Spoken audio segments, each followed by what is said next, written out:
يا سلام يا سلام يا سلام لو عمل لي قال مزرعة زي كده، قال مزرعة نخيل، مزرعة زيتون.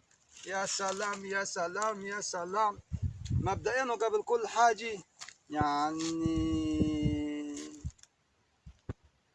بصبح وامسي على الناس كلها الحلوة المحترمة اللي متابعاني واللي لسه ما متابعنيش والناس الجميلة كلها.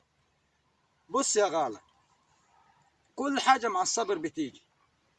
إذا عملت لك مزرعة، اعمل لك مزرعة زيتون، مزرعة نخيل، أي مزرعة، أي حاجة بتأكل عيش، كل حاجة بتأكل عيش.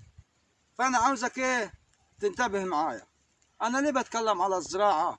لأن أنا شغال في مزرعة، يعني أعرف زرع النخل، زرع الزيتون، وزرع كل الموالح اللي بتزرع أنا أعرف زرعها، عشان كده أنا بتكلم معاه. فعاوزك إيه لما تحب تستعلم، شوف بعينك، شوف الحاجة بعينك.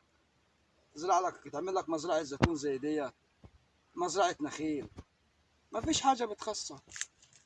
تمام، كله خير وكله رزق، وكله عاوزين يبقى معاه خير، عاوزين الناس كلها حلوة. فإن شاء الله هتشوف مني كل جديد إن شاء الله. يعني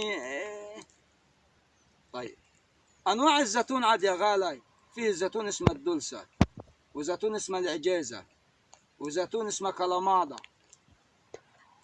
وفي زيتون اسمه التفاح اللي هو الغليظ.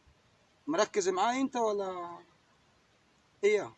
ما تركز معاي شويه يا خال، انتبه للكلام بتاعي شويه.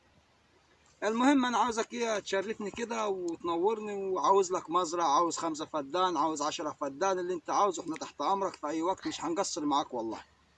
تمام، ويعني ان شاء الله ناكلوا عيش والدنيا تبقى تمام وما تعولش الهم. زيتونية كنت هموت عليها. ده شوف عجيزة.